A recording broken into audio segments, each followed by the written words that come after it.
사도행전 2장 마지막 46절, 47절 또 재산과 소유를 받아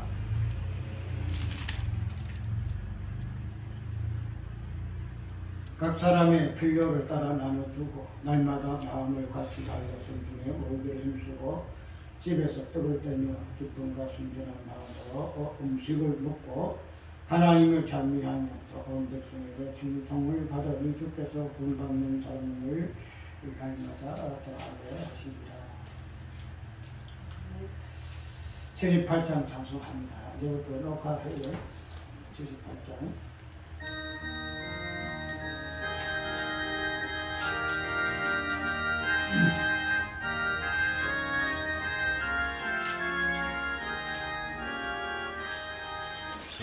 저녁 푸른 하늘과 수없는 빛난 별들을 지어 시리는 창조주 그 손짓 배로 크셔라 날마다 뜨는 태양이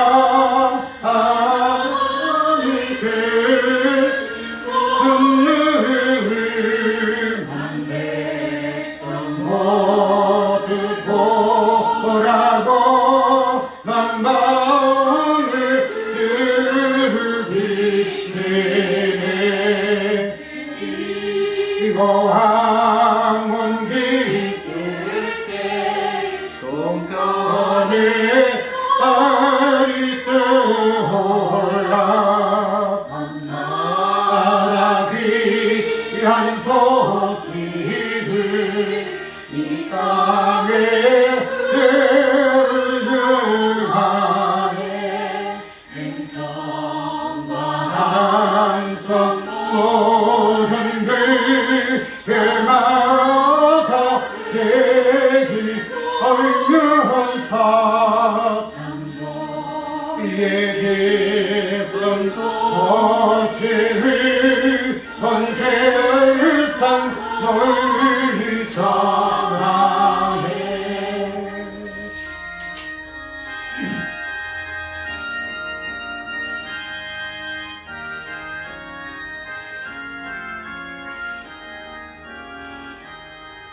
엄숙한 샘물 속에서 별이 새를 따르며 지구를 사고 돌 때에 들리는 소리여서 돌에 난 비가 열리며 내 말씀 날피 들리네 우리를 기쁘게 시내지 그 세상 그 하나님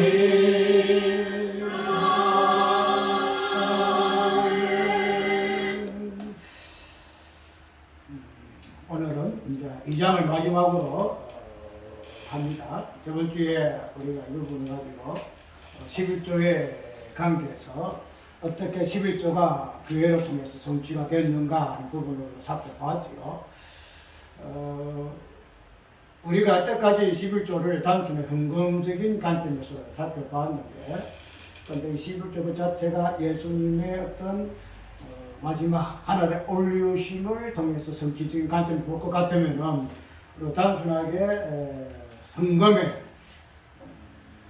원리로만 또 특별히 하나님 앞에 11조를 하고 안 하고의 그 관점에서 우리가 11조 개념을 이해할 것이 아니고 마지막 예수님께서 성취하신 예수님의 그 마지막의 그 사역, 성기하신 그러한 부분과 연계하는 부분으로서 우리가 살펴보았습니다. 왜 살펴보는가 하면은 그러한 예수님의 그 사역은 예수님의 몸이 부르심을 받은 그 성도들, 즉 교회를 통해서 이제 그 부분들이 증거되고 확정이 되어져야 하는 부분이 있기 때문에 예수님의 모든 구속 사역 그 부분들은 이제 살아생전에서는 예수님의 그 인격적 실존을 통해서 그 다음에 33년의 그 사역을 통해서 특별히 십자가와 부활이라는 그 사건을 통해서 우리가 복음이라는 관점을 우리가 받아들이고 믿고 그러함으로 인해서 이제는 예수님의 그 몸인 예수님 올라가시고 이제 당신의 몸을 이 땅에 세우셔서 이 몸된 교회를 통해서 예수님께 살아생전에 행하셨던 그 복음, 십자가와 부활이라는 그 위대한 그 복음을 우리에게 몸된 교회를 통해서 이제 드러내시고 증거하시는 그러한 것이기 때문에 이제는 예수님 모든 그 복음적인 내용들을 이제는 우리가 교회를 통해서 해석을 해내야 된다는 겁니다. 그것을 우리가 사도행전에서 특별히 모든 교회의 어뜸이요, 그 다음에 본질이요, 참된 모험이 되어지는 사도행전 교회, 특별히 초대교회를 통해서 우리가 이제는 다시 예수님의 그 복음적인 사역을 재해석을 해내는 그런 부분으로서 우리가 교회를 유예해야 한다는 겁니다.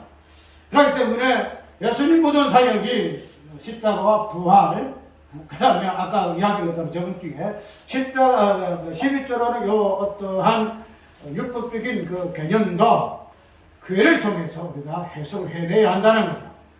그렇게 되게 되면은 우리가 이러한 부분에서 11조도 해석을 하고 그 부분들을 복음적인 관점에서 특별히 교회를 통해서 우리가 이해를 했을 것 같으면은 오늘 우리가 제목이 뭐죠?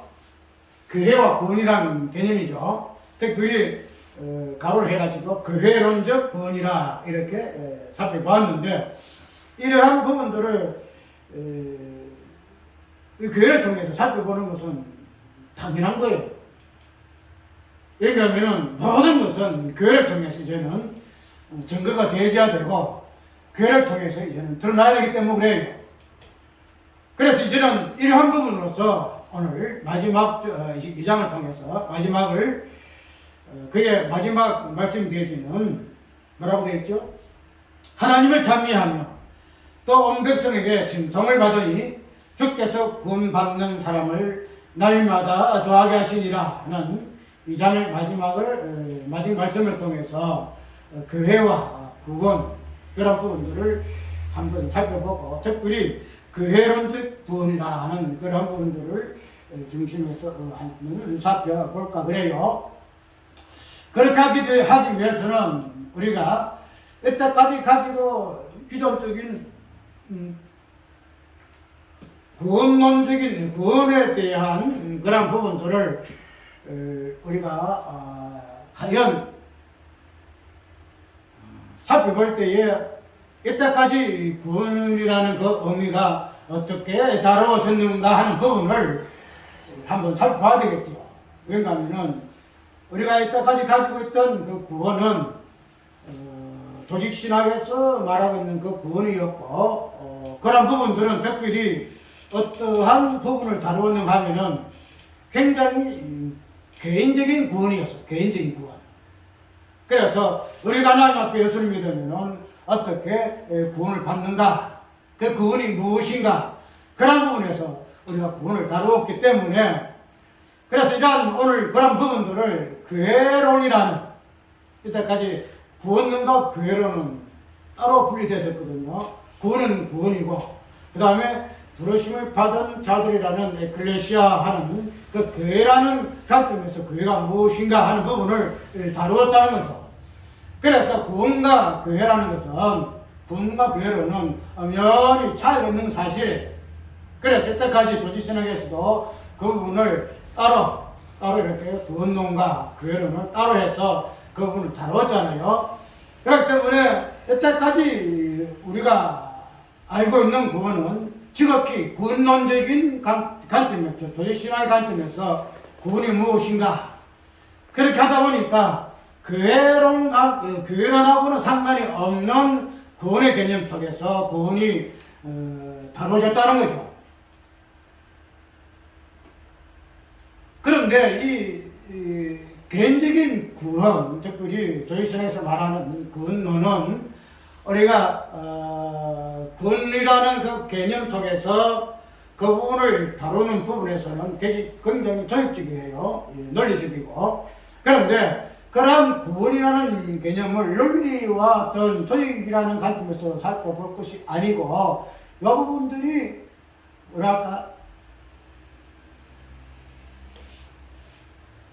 그 부분을 이야기를 할 때에 왜 이러한 부분으로 다루어졌는가, 특별히 구원이 개인이라는 그러한 관점에서 구원을 다루어졌는가 하는 그 부분들에 대해서는 우리가 그냥 대사롭고 생각했죠. 아니요, 구원은 막 괜히 구원이니까 내가 구원받는 것도 내 개인이고, 그 다음에 내가 구원의 마지막에 여정에서 정착점이 하늘나라에 천국에 들어가는 것이니까 뭐 당연히 내 개인적인 관점에서 구원을 다루고 이해를 하고 그 부분을 이때까지 이해를 했다는 거죠. 그런데 그러한 성경적인 의미에서 구원은 뭐 로마서라든지 그런 부분에서 그런 부분을 분명히 다뤄요. 그런데 로마서에서 말하는 그 구원이라는 것은 특별히 율법의 관점에서 믿음이 어떻게 구원의 실상이 되는가 하는 부분으로 다루었다 뿐이지, 그것을 우리가 개인에게 적용해서 그 부분이 구원이 이러한 것이다라고 해석한다는 것만 그렇게 주장해서는 안 된다는 거예요. 분명히 구원은 뭐 로마서 있는 그대로 다양한 관점에서 본질 부분에 구원이 무엇인가 하는 부분을 분명히 성경이 이야기하고 있으나, 그런 구원이 무엇인가 하는 그 의미는 특별히 개인에게만 적용해서 그것을 이해해야 한다, 해석해야 한다는 그런 부분은 있지 않다는 겁니다. 그런데 왜 우리가 이러한 구원의 개념을 극히 제한적인 관점에서 개인에 의해서 그 구원을 위했을까 하는 부분은 우리의 어떠한 뭐랄까 관점이라든가 우리의 어떤 성향과 굉장히 밀접한 관계가 있어요. 무슨 말인가 하면은 특별히 우리 한국이라는 민족 속의 그 성향은 무엇인가 하면은, 우리 한국의 특성이 뭐예요? 민족성은? 이런 말이 있잖아요.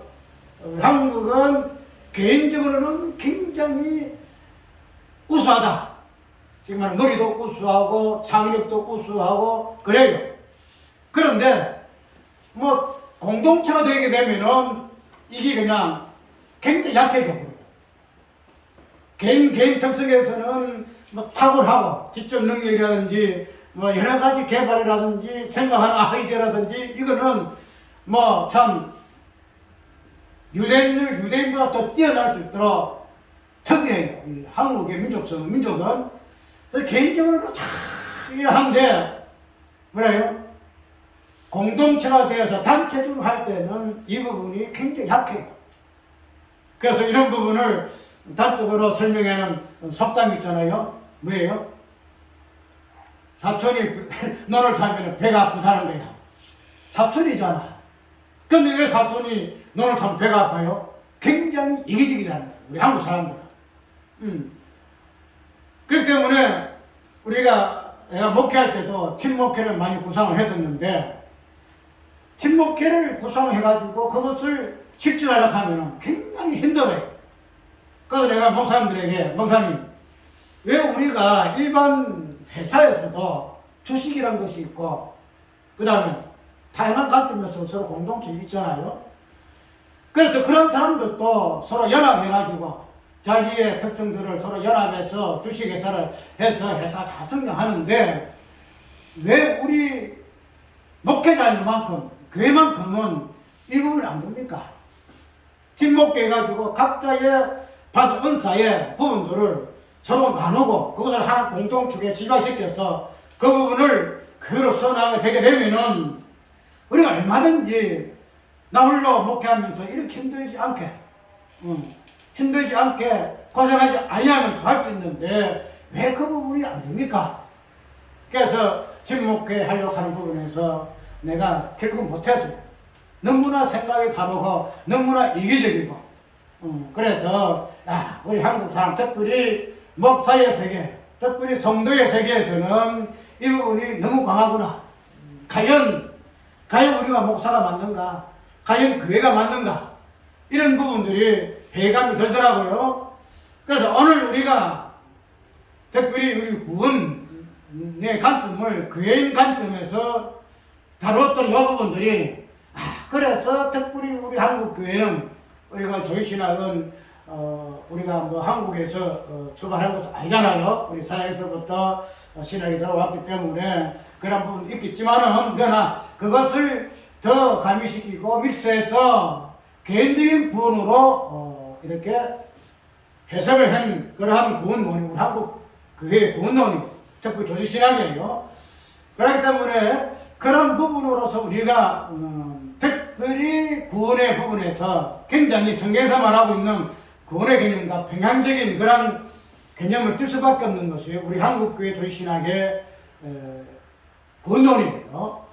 그래서 그런 부분을 이제는 많은 사람들이 이제 다양한 구원에 대해서 그래서 교회에서 나타나는 그러한 구원에 대한 모습들이 부정적인 부분이 많이 보임으로 인해 가지고 이제는 자성하는 목소리가 많이 나와요.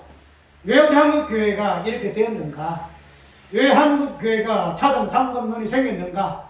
왜 한국교회가 현실에 이 부분에서 그랬다 해가지고 현실의 안주에서 현실적인 그런 신앙이 아니고 왜 미래지향적 천국에만 그런 것이 구원의 부분으로만 이해를 하고 내만 천국에 들어가면 되는 것이지 이 현실 속에서의 구원에 대한 개념을 이해하고 그런 부분을 이 땅에 친하기 위한 그런 부분을 약하고 내가 죽어서 어떻게 받는 마지막으로 이루어지는 그런 구원으로 인해서 나타난 우리 한국교회의 부정적인 부분들을 이제는 인식을 하게 되었어요. 그래서 우리가 이 개인 구원론에 대해서는 좀 양지해야 되겠구나.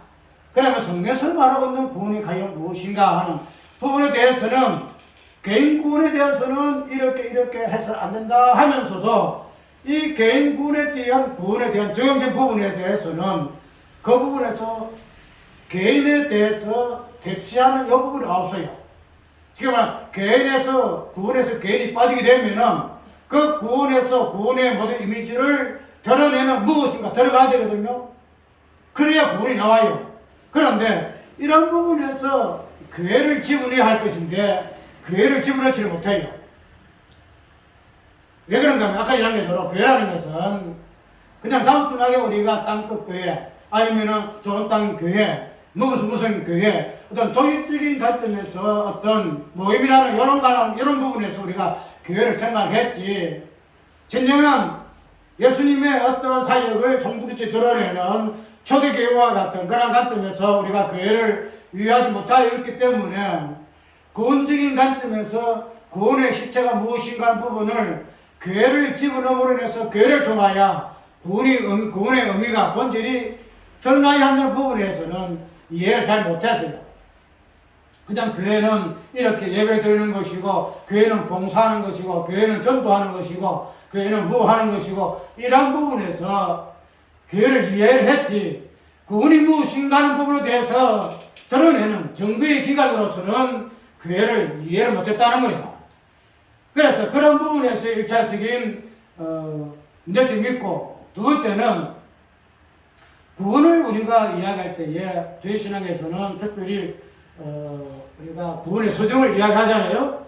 구원의 서정을 이야기할 때에 우리가 빼놓지 아니하는 것은 무엇이에요? 외지와 외전과 선택이죠.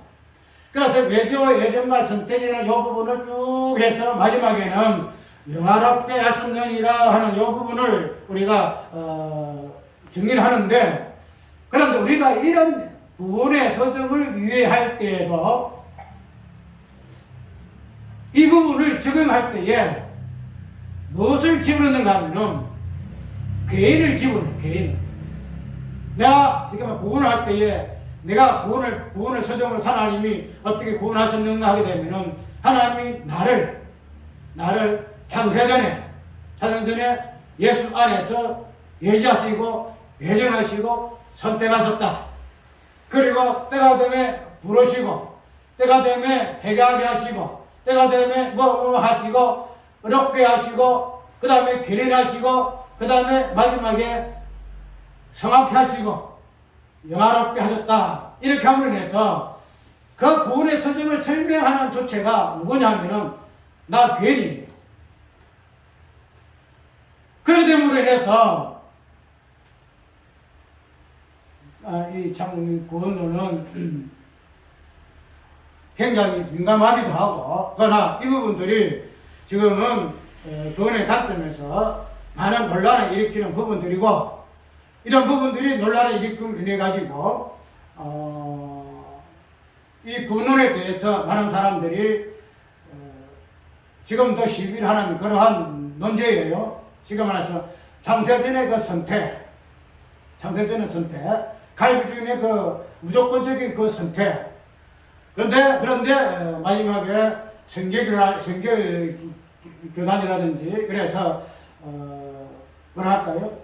무조건적인 선택이 아니고 어떤 뭔가가 성과대한 선택. 하나님의 그 선택은 무조건적이 아니고 그 개인의 어떤 신앙의 상태에 따라서 선택이 될 수가 있고 안 될 수가 있다 하는 그런 부분을 가지고 하여튼 많은 신학자들과 또 많은 사람들이 이 부분을 논란을 해요. 그래서 무조건적인 하나님의 선택과 외지와 예정이 아니다. 하나님께서 자유의지를 주셨으니 왜 이 부분들이 자유의지 자체가 무산되는 그러한 무조건적인 선택이 과연 하나님의 그 공의와 하나님의 그 사랑이라는 부분을 봐서는 적절하다. 그래서 이 구원의 서정에 나타나는 하나님의 그 어떠하심에 대해서 많은 사람들이 아직까지 논란을 해요. 그래서 기독교 카페에 들어가게 되면은 이 부분도 가지고도 많이 이야기를 하고 있고, 특별히 어떤 부분도 있는가 하면은 신앙의 어떤 행위적인 부분을 강조하는 그런 사람들이 이 부분도 굉장히 강조를 많이 해요. 그런데 이 부분이 왜 잘못되었는가 하면은 예지와 예정과 선택을 단순하게 나 개인의 어떠한 관점에서 이 부분을 적용하기 때문에 그렇다는 거다. 내가 하나 앞에 예지되고 예정되고 선택되어졌다. 그런데 성경에서 말하고 있는 하나님의 그 일하심, 하나님의 그 작정과 그 섭리, 경륜 이 모든 것들은 1차적으로 우리에게 먼저 오는 것이 아니에요. 나 부차 이야기했지만은 하나님의 일하심은 먼저 그의 아들 되는 예수 그리스도에게 먼저 1차적으로 적용되어지는 거예요. 그렇게 되게 되면 우리에게 적용되어지는 구원의 서정의 모든 그 개념들은 우리한테 먼저 적용되어지는 것이 아니고 먼저 누구에게? 예수 그리스도에게 이 부분이 적용이 되어져요. 그러나 창세전에 이 부분도 하나님이 왜 구원의 의미에서 창세적인 개념이 있을까? 창세전에는 우리가 없는 부분이에요. 창세전에. 그런데 이 부분들이 우리가 창세전으로 소급되어질 두 부분은 뭔가 하면 창세전에 예수 그리스도 안에서 그 예수 그리스도 안이라는 이 개념이 있기 때문에 우리는 창세전으로 돌아간다는 거죠. 그렇게 되면 우리가 창세전에 예수 그리스도 안에 들어가기 전에 창세전에 계셨던 부분이 무엇인가 하면은 성자 하나님이시다는 거죠. 그렇기 때문에 우리가 이 성자 하나님이 마지막에는 창세 후의 모습으로 들어가는 게 되어지는데 그때부터 이제 우리가 들어가는 거예요. 그렇게 되면은 하나님의 구원의 소정에서 우리에게 계시하셨던 모든 그 내용들, 예지, 예정, 선택, 이 모든 부분들을 우리에게 들어온 것이 없지 않아요. 나 저번에 얘기했죠. 태양이 우리에게 들어올 때에 뭐가 있어요? 하늘을 내려올 때에 적외선을 차단하고 차단하는 그 중간에 있잖아요. 그게 없이 태양이 바로 우리의 인간에 내려되면은 다 죽어요. 적외선만 다 죽어요. 그런데 공간에 정이 있어가지고 그 태양의 모든 것들 것을 다 걸려내잖아요. 그렇기 때문에 그런 부분을 보게 되면은 하나님의 모든 일하심은 예수 그리스도로부터 먼저 일하심이 되어지고 그것이 우리에게 믿음으로 전가되어진다는 거죠. 그러면 우리 놀랄 것도 없어. 하나님의 구원의 외지 선택 이 모든들이 왜 하나님이 우리가 무조건 선택했나 잘못됐다 하는 거 아니에요. 하나님이 예지하고 선택하신 이 모든 것들은 당신의 아들 예지하실 때에 예정하실 때에 선택하실 때에 다른 거 무엇이 있어요? 하나님 보실 때에 하나님 보실 때 외수 외에는 없어요. 우리 비전은 아무도 없어. 그래서 하나님은 당신의 아들을 무조건 예지하고 외정하고 선택할 수밖에 없다는 거예요. 내가 말하잖아요. 전신학 모든 것은 기독론으로 풀어라. 기독론으로 해석하라. 따로 뭐 구원론 죄론 뭐 따로 있는 것이 아니고 오직 기독론을 통해서만 모든 것이 해석해야 되지 한다. 이렇게 이야기하는 여부분 일타이지.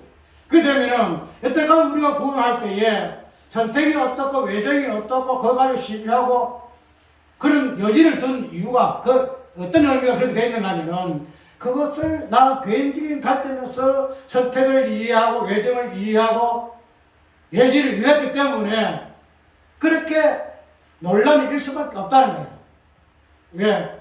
나 개인을 하게 되면은 나 개인이 아니고 다른 사람도 할 수 있거든요. 지금 해서 나 개인 외에 다른 존재도 있다는 거야. 그런데 나 개인을 배제하고 예수 그리스도를 집어넣어봐. 그 안에. 그렇게 집어넣게 되면은 예수 그리스도 안에 예수 그리스도 외에는 하나님으로 입장에서는 대안이 없어요. 한마디 말해서 누가 하나님의 부족의 입장에서 구원할 자로 당신의 백성을 구원할 자로 예지 있고 예정 있고 선택 입을 자가 누가 있겠냐? 공자 하겠냐 이 말이죠. 천사가 하겠냐 이 말이죠. 모세가 하겠냐 이 말이죠. 다른 피조물이 어떤 하늘의 어떤 영지를 하겠냐 이 말이죠. 없다는 거죠. 오직 당신 아들 예수 그리스도 외에는 외지 외정 선택을 할 수만한 존재가 없기 때문에 하나님 구원의 서정에서 당신이 일하신 모든 부분에서 예수 그리스도 딱 집어넣는 거야. 그래서 구원을 이해로 해석해내야 하는데 예수를 딱 빼버리고 우리는 어떻게 해요? 나 교회를 딱 집어넣어버려. 최 목사를 집어넣어.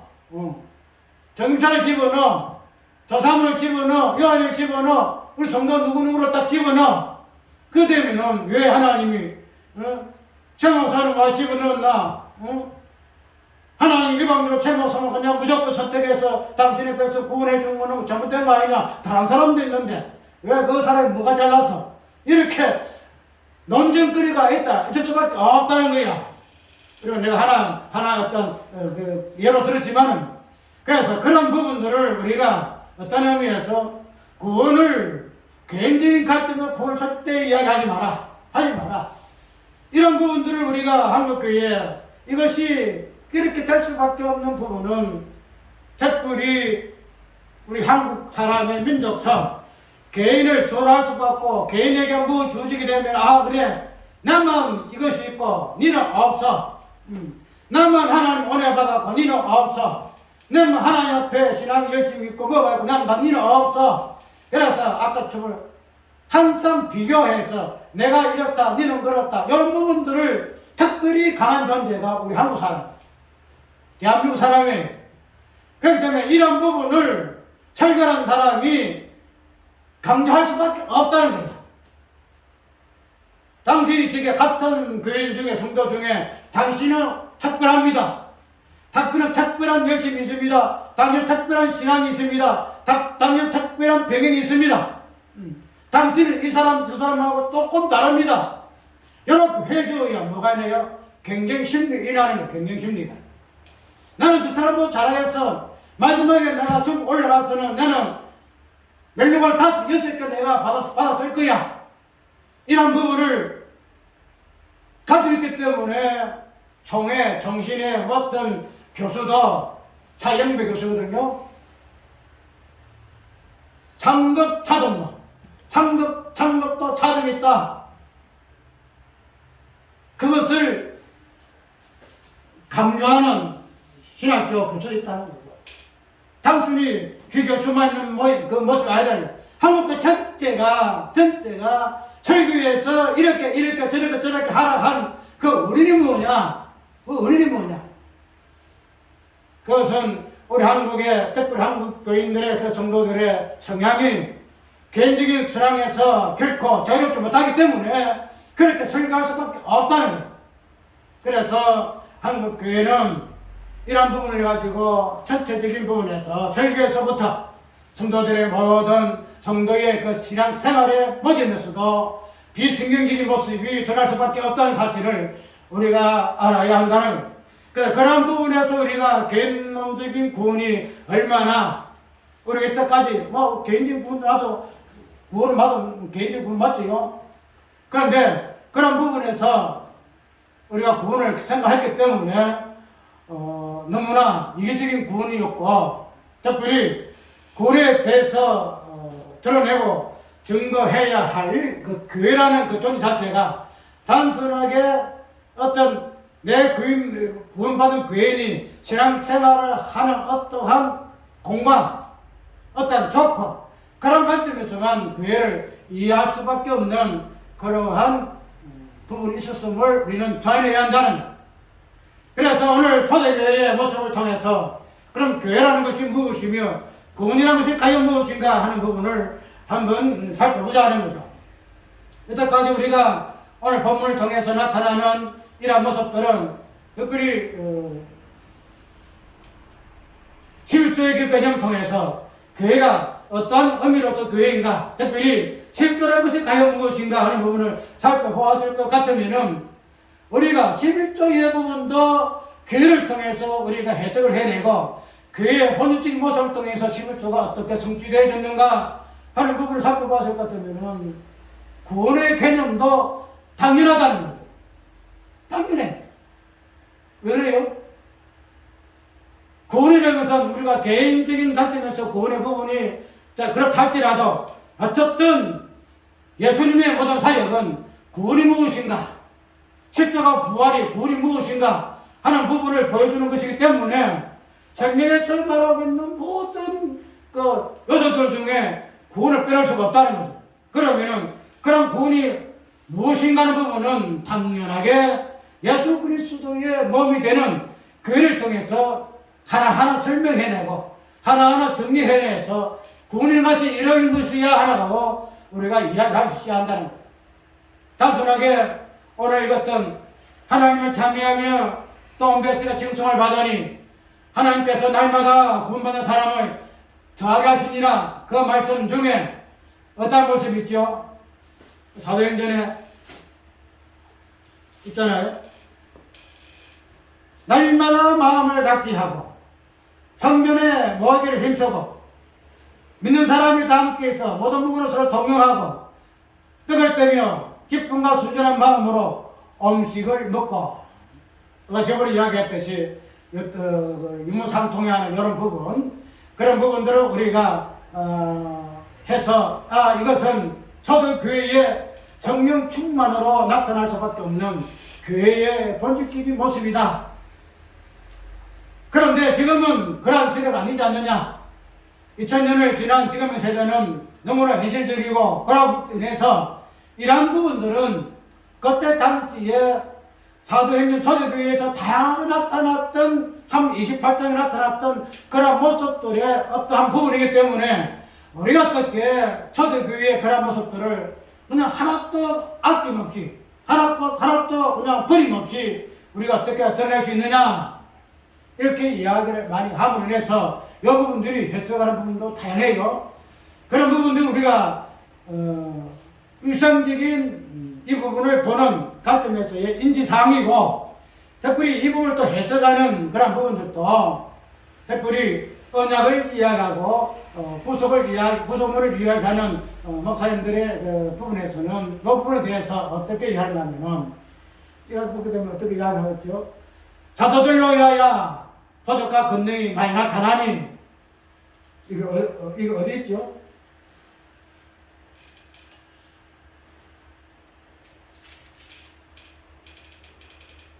이 몇 절에서요?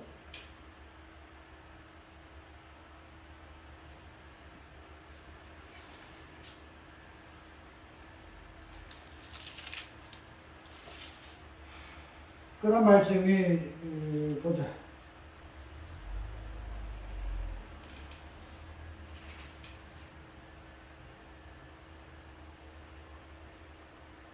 아, 43절에 나오네요. 사람마다 두려워하는데 사도들로 인하여 기사와 표적이 많이 나타나니 이렇게 표현되고 있죠. 그래서 이러한 부분을 통해서 그때 당시에 어떤 이런 모습들을 분명히 사람마다 두려워하는데 사도들로 인하여 기사와 표적이 많이 나타나는 저 기사와 표적이 나타남에 대해서 어떻게 설명하고 있는가 하면은 4.13들에 나타나고 있는 표현하고 있는 기사와 표적이라는 이 부분을 어떻게 해석해내는가 하면은 아까 그 뒤에 있는 사람이 함께 있고 모든 무고로 서로 동용하고 재산과 소유를 팔아서 각 사람의 필요를 따라 나눠주고 이런 부분들. 그래서 서로 유무성탕하고 저것을 하는 이가 없는 그 성도들의 그 모습 자체를 무엇으로 이해하는가 하면은 표적과 기사라 이렇게 이야기를 해요. 표적과 기사라. 그래서 그런 부분을 영적인 그런 부분으로 단순한 본문 문맥적인 부분으로 표적과 기사를 이해하는 것이 아니고 영적인 개념 속에서 서로가 저것을 하지 아니하고 서로 나누는 이런 것들을 초대교회의 당시의 사도의 표적과 기사라 그렇게 해석하는 것으로 이렇게 나간 부분을 볼 수 있어요. 그래서 영적인 부분을 그 부분들이 뭐 그렇지 않게 하다 할 수 없으나 그러나 그때 당시의 초대교회의 여러 가지 사항들은 사도들 오늘 본문 속에서 말하고 있는 사도들의 표적과 기사는 단순하게 재산을 서로 통용하고 하는 이 부분에서만 드러나는 부분이 아니고 28장 전체에 복음 전하는 사도들의 그 사역에서 나타난 다양한 사건들로 우리가 해석하게 되질 때는 단순하게 표적과 기사가 서로 저것을 하지 아니하고 서로 물건을 통용하는 초대교회의 그런 모습이 표적과 기사라는 그런 것으로만 해석해서 안 된다는 것. 그래서 그런 다양한 모습들이 이렇게 이야기하고 있고 또 아까 하나는 이것은 그냥 그때 당시에 일상적인 모습이다. 성령이 이렇게 강림하는 첫 모습과 같이 그런 성령을 받은 교회의 모습도 일시적인 그런 현상이다. 그래서 일시적인 그런 현상으로 우리가 치부하는 그런 모습들이 오늘 우리의 모습이었다는 거죠. 그렇기 때문에 좀 특별한 뭐라 할까요? 신앙이 열심히 있고 뭔가 그러한 교회만큼은 이런 열심히 있는 그 모습이 있는 것이고 전체적으로 봐서는 이런 모습에서 우리가 교회적인 모습을 우리가 못 찾아본다. 아까 이야기대로 개인적인 부분에 우리가 치중하고 있음으로 인해서 교회에서 나타나는 이런 모습을 특별히 초대교회에서의 일시적인 현상으로 이야기하고 있고 또 그러한 부분을 어떤 특정한 교회에서만이 나타날 수밖에 없는 현상으로 이해를 해서 보편적인 교회에서는 이러한 것은 하나의 뭐랄까요? 본질적인 부분으로만 이해할 수밖에 없는 현상이다. 이렇게 이야기를 해요. 그런데 우리가 이런 부분들은 깊이 높이 넓이 길이로 따져볼 것 같으면 어느 한 특정한 현상 속에서부터의 본질 부분을 맞긴 맞아요. 그러나 우리가 구원이라는 이 부분을 에베소에 들어가게 되면은 에베소 5장에서 4장에서 쭉 읽어보게 되면은 교회의 그 구원의 모습들, 즉 에베소 교회의 교인들의 다양한 모습들을 우리가 찾아볼 수가 있어요. 제가 잠깐 읽어볼게요. 에베소서 4장 읽어볼 것 같으면은 이런 모습이 나와요. 17절, 5장 17절.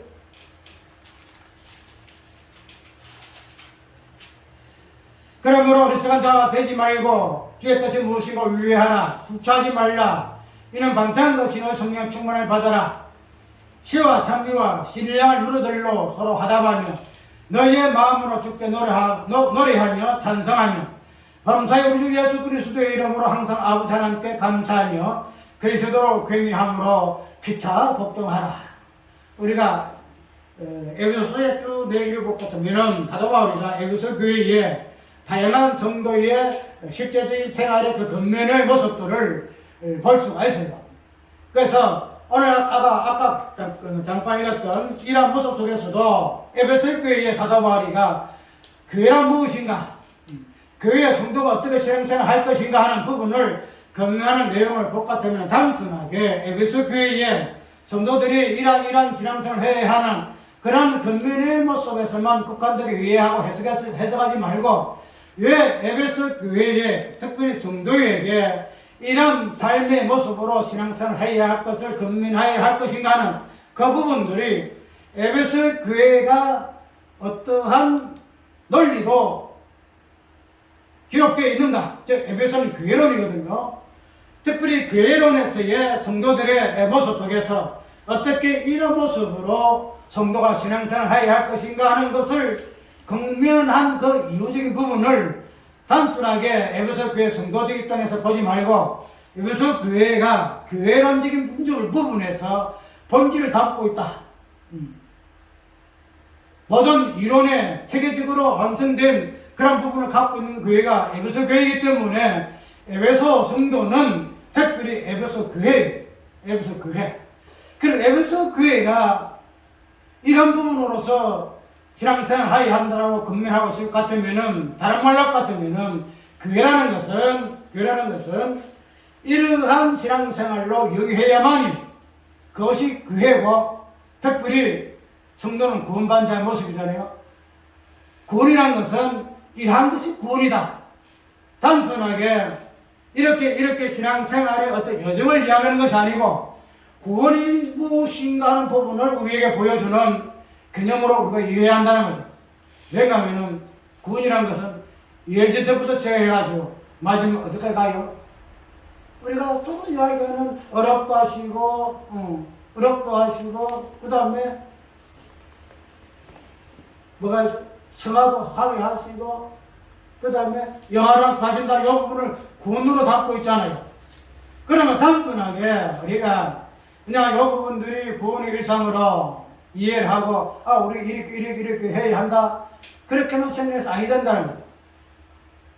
이야기대로 구원이라는 것은 마지막에 우리가 영화롭게, 예수 그리스도 영화롭게 되셨기 때문에 영화롭게 될 부분까지도 포함되어 있을 것 같으면은, 우리가 오늘 에베소 교회의 사도 바울이 건면하고 있는 그 내용은 단순하게 성도가 이렇게 신앙생활해야 한다 하는 신앙생활에만 국한된 교훈이 아니라는 거죠. 그러니까 구원이 무엇인가? 이따가 우리는 신앙생활로 봤거든요. 신앙생활이 이렇게 가는 거야, 저렇게 가는 것이야. 그렇게 우리가 마지막에 성축되어져가지고 마지막에 영화라고 되어져가 성화되어져가 바라봐야 된다까지 신앙생활이라는 여정으로서 우리가 어떠함을 그렇게 보았으나, 그러나 우리가 구원이라는 관점에서 그 부분을 볼 것 같으면은 구원의 어떤 모든 내용도 그 부분을 포함하고 있다는 거죠. 그래서 신앙생활이라는 그 관점에서 우리가 에베소 교회에 아까 오늘 본문 봤던 그런 부분을 볼 것이만 아니라 구원이 무엇인가 하는 부분을 이 부분을 갖다 우리가 적용해야 한다는 거예요. 그러니까 그런 부분을 이제 초대교회에서 시작한다는 거예요. 초대교회에서. 그런 부분을 볼 것 같으면 오늘 단순하게 사도행전에 나타나는, 2장에 나타나는 이 부분은 초대교회에 성령이 임하셨기 때문에 그냥 충만한 가운데서 일시 나타나는 초대교회의 유무상통의 그러한 내용으로, 위세적인 현상으로 우리가 어떤 특별한 교회에만 나타날 수밖에 없는 그런 일시적인 현상으로만 이해해서 아니다고 어떻게 해야 된다? 우리가 구원의 여정을 영화롭게까지 보듯이 우리가 이러한 초대교회에 나타나는 이 모습 자체가 우리의 구원의 모습으로 보아야 한다는 거예요. 우리 구원의 모습으로. 일시적인 현상이 아니라는 거죠. 그렇게 되면 우리가 이 부분을 단순하게 그냥 초대교회의 하나의 이장에서 나타나는 그런 부분에서 우리가 해석하고 이것을 설교만 들어서는 안 된다는, 무슨 말인가 하면은 초대교회의 이 모습의 시작 부분들을 초대교회의 먹는 교를 통해서 하나님이, 즉 예수 그리스도께서 당신이 십자가 부활하는 사건을 통해 우리에게 주신 구원이 몸된 교회를 통해서 어떤 모습으로 시작이 되어져야 되고, 이 부분이 여정으로서 가정을 거쳐야 할 부분으로 우리에게 이 말씀하고 있다는 사실을 우리가 이해해야 한다는 것. 그렇게 되지게 되면은 아까 얘기한 대로 구원이라는 것은 내가 이렇게 가지고 마지막에 하나님 올라간다, 그렇게 얘기했잖아요. 그런데 오늘 우리가 구원의 개념을 이 부분으로 해석할 것 같으면은 내 것을 하지 아니한 것처럼 구원이에요. 내 것을 하지 아니하는 것, 제 재물을 팔아서 없는 자에게 팔아서 나눠주는 것이 구원이다 말이고, 그래서 없는 자에게 나의 있는 것을 팔아서 고린도 후서에 있는 그대로 없는 자에게, 돈이 없는 자에게, 가난한 자에게 구제하게 되어지고 나누어주게 되어지고, 그래서 교회 전체가 부자도 없고 가난자도 없고 어떻게 해요? 평균케 하려 하는 평균케. 각 지체가 약하게 되면은 이 지체는 다른 지체로 고통받잖아요. 내가 어제 여기 이 해요. 이게 아이다 사과하지 아니하는데 좀 썰어요. 왜 그럴까? 왜 이렇게 썰을까? 지체란 말이죠. 우리가 이 지체라는 것은 공동체거든요. 공동체라는 것은 어떠한 한 부분만 딱 따로 떼어져가 이 부분 옳다는 거 아니에요.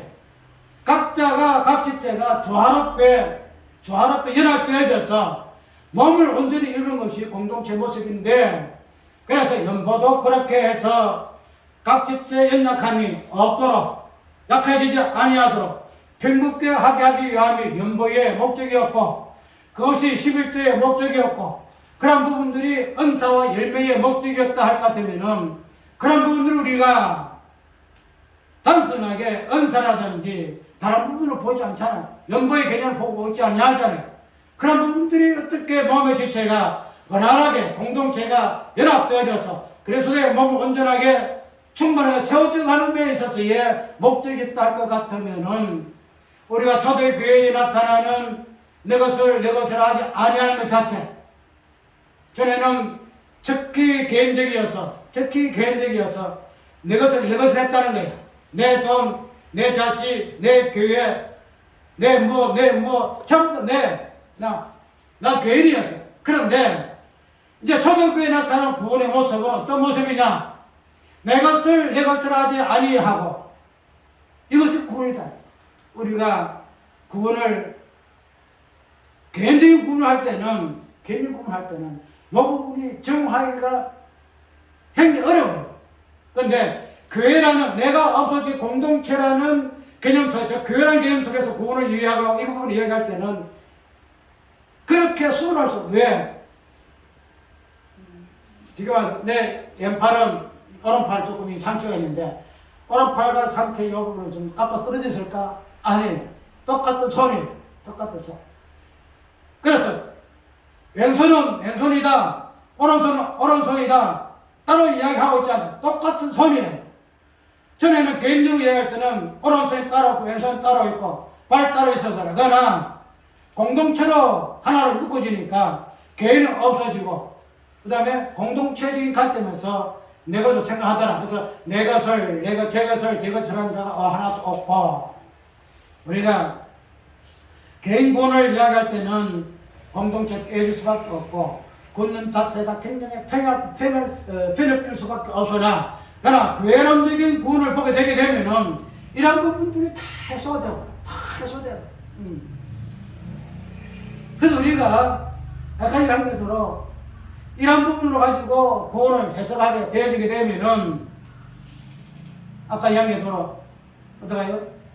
하게 되질 때에 하나님을 찬미하며, 그 다음에 모든 백성에게 칭송을 받으며, 그럴 수밖에 없잖아요. 하나님 칭송할 수밖에 없고, 이런 부분이 있으니까 어때요?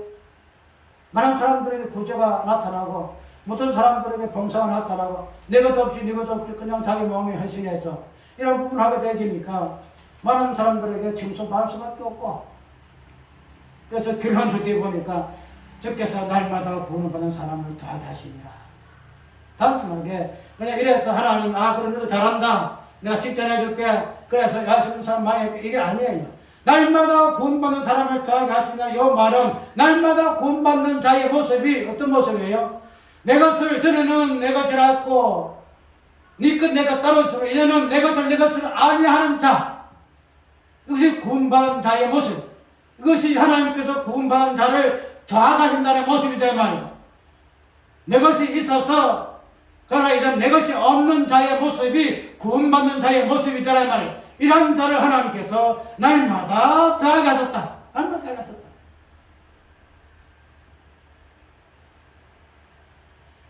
우리가 구원이라는 것은 어려워요. 개인적인 구원하게 될 때는 그렇게 쓸 수가 없어요. 왜? 내가 가지고 내 어떤 관점에서 신앙생활하게 되면은 내 어떤 열심에 따라서 내 어떻게 함에 따라서 구원이 보장되니까 그렇게 쓸 수가 없어요. 그런데 괴론적인 구원으로 들어가게 되게 되면은 그렇게 어려워요. 무슨 말 알겠죠? 괴론적인 구원 들어가게 되면 어려워요. 왜 그래요? 내 것으로 하지 아니할 사람이 괜히 누가 있냐 이 말이야. 하나님께서 초대교회에 모습을 통해서 구원받는 자가 어떠한 것을 보여주는 자의 입장에서 구원을 이해할 것 같으면은 과연 예수님 말씀하신 것대로 내가 올 때 믿음을 보겠느냐? 내가 올 때에 진짜 믿음이 있어 구원받는 자, 내 것을 하지 아니하고 공동체 간섭 속에서 내 모든 것 선수라 봉사하고 쏟아부을 자 과연 누가 있겠느냐 말이야. 이런 부분을 가지고 한국교회가 구원받으라 하면 구원받을 하나도 없어. 다 도망가. 왜 도망가냐? 아니, 내가 가지고, 내가 뭐 이렇게 해가지고, 내가 노력해가지고, 내가 힘써가지고, 내가 큰 예수를 부원하는데, 하나님, 구원받으라 하면 다 내놔라 할 것 같으면, 그래서 부자 청년에게, 네가 있는 것을 다 가고 내 뜻대로 할 때, 이 청년은 뭐라고 했어요? 근심하면 가니라. 그러니 말이야. 어쩔 수가 없다는 거죠. 교회론적인 구원을 보게 되면은, 한국교회에 구원받을 자 아무도 없어요. 왜? 구원이 무엇인가를 그렇게 가르치는 설교가 없고 그것을 구원을 그런 관점에서 신앙생활하는 사람은 없기 때문에 그런 자만이 하나님을 찬미할 수가 있는 것이고 그런 자만이 이 사람들에게称颂을 바랄 수 있다는 거죠. 그것이 괴론적인 관점에서 구원받은 자의 교회의 모습이더라 하는 사실을 우리가 교회해야 한다는 거예요. 우리는 이때까지 너무 개인적인 구원 나 어떠함에서, 내 신앙 열심히 해서, 내 신앙에 어떻게 하나님에 따라서 내가 구원받는 안 받는 부분을 우리가 구원을 결구하고 구원을 소망하고 구원 생활을 이렇게 여행했지만은 이제 우리는 교회가 무엇인가 초대교회 모습 통해서 예수님께서 우리에게 베풀어 주셔서 모든 어린이의 실제적인 사항들을 하나하나 나열해내는 거예요, 지금. 28장 다양한 사건들을 통해서. 그러면 그런 모습에서 우리가 교회가 무엇인가, 하나님 나라가 무엇인가를 볼 것이 아니라 특별히 구원이라는 부분에서 이 부분을 정확하게 정립해야 돼요. 정확하게 정립해야 돼요. 이것이 힘들지라도 구원이라는 것은 이한 것이야 하는 것은 본질적인 부분에서 그 정체성을 확립해놔야 돼요. 아시겠어요? 우리가 굉장히 어려워, 이 부분이. 어렵지만은 그러나 구원이라는 것은 주께서 나에게 교회를 통해서 구원 주신 이 구원은 이러한 것이 구원이다. 내 것을 하지 아니하는 것이 구원이다. 재물도 그렇고 자식도 그렇고 우리가 이제 봤잖아요. 자식에 대해서 서로가 뛰어넘을 수 없는 한계를 우리 발견했잖아요. 자식끼리 소중한 것이 나도 그렇고 다 그래요. 그러니까 자식이 잘 됐으면 이렇게 하면 좋겠다. 자식이기 때문에 우리 아직도 멀었다. 그러나 이런 자식도 내 것이 아니라는 것. 하나님 필요하시면은 한나와 같이, 그죠? 아브라함과 같이 말로만 할 것이 아니라 말로만 할 것이 아직도 내 것이라 하는 이런 모습들이 오늘 우리의 교련적 구원을 볼 것 같으면 아직도 멀었다. 아직도 그냥 초보적인 부분이다. 어쩔 수 없는 부모의 입장에서 어쩔 수 없는 그런 모습을 할지라도 그러나 교회라는 것은, 교론적인 구원이라는 것은, 내 개인적인 구원은, 이 부분들이 어쩔 수 없는 상황이 있어요. 왜? 부모니까. 나도 부모고, 부모니까 자식이 뭐 이렇게 하는 것보다는 자식이 우선이지, 그거는 다음 해도 된다, 이렇게 할 수밖에 없어요. 그게 개인적인 구원에서야 모습이에요. 그런데, 개론적인 구원으로 보게 되게 되면은, 이 부분은 알다는 거죠. 서로가. 아닌 것이고, 왜? 구원이라는 것은, 1차적으로 내 것이라는 것 자체가 없어져. 왜? 12조 개념이 그러하고, 나는 하나님 앞에 바친 물건이기 때문에 더 이상 내 것을 알다는 거죠. 바친 물건인데 어찌 내 것이 있다, 이 말이야. 내 것이 없다는 거죠. 그러면은, 내 것을 가지고 내 것이라 이야기하는 것 자체가 아직도 개인적인 구원, 이 부분이 피할 수 없는 가정이 있다 할 것 같으면은, 개인적인 구원은 이것이 아니다. 그런데, 사람인지라 이런 것을 우리가 앞서 놓고 볼 것 같으면은, 그러면은, 개인적인 구원은, 내 것을 내 것이라 하지 아니하는 이런 모습 속에서 나타날 수밖에 없는 것이 본질이다 하는 것은 기본적으로 우리가 알고 있어야 한다. 언젠가는 내가 이것을 하리라. 언젠가 내가 이것을 하리라. 내가 지금은 연약해서 이것을 내 것이라 하고 의지 쓰고 뭐 손에 붙잡 놓기 싫어하나 하나님께서 나를 구원해서 성숙해 충만해서 그래서 먹는 장사 못 먹고 살아가는 교회로 장사하는 사람 되게 할 때까지 나는 이렇게 할 것이다. 내 자식도 내 재물도 내 것을 하지 아니하고 하나님께 온전히 드리고 그의 공덕지 생을 참석해서 이 부분을 드릴 것이라는 그러한 소망만큼은 가지고 있어야 한다는 그 소망만큼. 오늘 우리는 이번 때 이렇게 하지 못했지만 다음에는 주여 내 것이 풀나심 쓰시옵소서. 자식도 풀나시고 재물도 풀나심 쓰시옵소서. 이것이 교회론적인 구원이에요.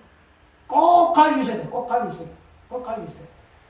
이것이 점점 성숙되어져 가지고 마지막에 온전히 하나님께 바치는 영원한 존재의 모습으로 우리가 구원이 여전히 우리 앞에 있음을 깊이 생각하고 오늘 우리는 개인적인 구원이 얼마나 잘못되어 있는가, 교회론적인 보여줄 때는 공동체적인 그 삶 자체가 구원의 실제적인 모습으로 우리가 이해함에 있어서 오늘 본문 통해서 깊이 있는 통찰력이 있어지길 주님으로 축원합니다. 찬송